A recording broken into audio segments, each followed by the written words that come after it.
തൃശൂർ കൊടുങ്ങല്ലൂരിൽ തെരുവുനായാക്രമണത്തിൽ railway station മാസ്റ്റർക്ക് ഗുരുതര പരിക്ക്. സേലം ഡിവിഷനിലെ സ്റ്റേഷൻ മാസ്റ്റർ ചേർപ്പ് സ്വദേശി അഭിജിത്തിനാണ് പരിക്കേറ്റത്. റോഡിൽ വെച്ചാണ് തെരുവുനായ്ക്കൾ ആക്രമിച്ചത്. പ്രദേശത്ത് തെരുവുനായ ശല്യം രൂക്ഷമാണെന്ന് നാട്ടുകാർ പറയുന്നു. ഷഹബാസ് അഹമ്മദ് ചേരുന്നു.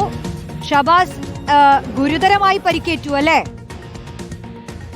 തീർച്ചയായും റോഷ്നി, കൊടുങ്ങല്ലൂരിലെ പുല്ലൂറ്റാണ് ഇത്തരത്തിലൊരു തെരുവുനായകളുടെ ആക്രമണത്തിൽ ഒരു യുവാവിനെ ഗുരുതര പരിക്കേൽക്കുന്ന ഒരു സാഹചര്യം ഉണ്ടായിരിക്കുന്നത്. ഈ റെയിൽവേ സേലം ഡിവിഷനിലെ സ്റ്റേഷൻ മാസ്റ്ററായ ചേർപ്പ് സ്വദേശി അഭിജിത്തിനാണ് ഇത്തരത്തിൽ ഗുരുതരമായി പരിക്കേറ്റുള്ളത്. കഴിഞ്ഞ ദിവസം ഉച്ചയ്ക്കാണ് ഈ പുല്ലൂറ്റ് ഫയർ സ്റ്റേഷൻ റോഡിലുള്ള വീട്ടിനടുത്ത് വെച്ച് ഇത്തരത്തിലൊരു സംഭവം നടക്കുന്നത്.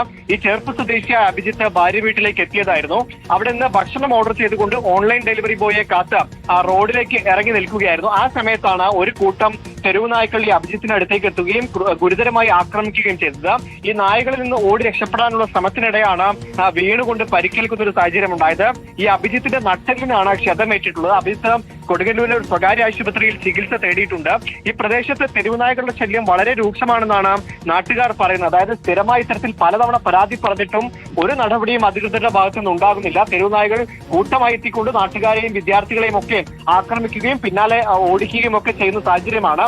പലതവണ പരാതി പറഞ്ഞിട്ടും ഇതിലൊരു പരിഹാരവും കണ്ടിട്ടില്ല എന്നാണ് നാട്ടുകാർ പറയുന്നത്. എന്തായാലും കഴിഞ്ഞ ദിവസം ഉച്ചയ്ക്കാണ് ഇത്തരത്തിൽ ഒരു റെയിൽവേ സ്റ്റേഷൻ മാസ്റ്ററായ ചേർപ്പ് സ്വദേശി അഭിജിത്തിന് കൊടുങ്ങല്ലൂരിലെ പുല്ലൂറ്റിൽ വെച്ച് ഇത്തരത്തിൽ തെരുവുനായകളുടെ കൂട്ടത്തോടെയുള്ള ഒരു ആക്രമണം ഏൽക്കേണ്ടി വന്നത്. റോഷ്നി, ശരി, നമ്മുടെ സംസ്ഥാനത്ത് നിന്ന് തെരുവുനായ ആക്രമണത്തിൽ ഇടവേളകളില്ലാതെ വാർത്തകൾ വന്നുകൊണ്ടിരിക്കുകയാണ്. ഏറ്റവും ഒടുവിലത്തെ ഉദാഹരണമാണ് ഷഹബാസ് അഹമ്മദ് വിശദീകരിച്ചത്.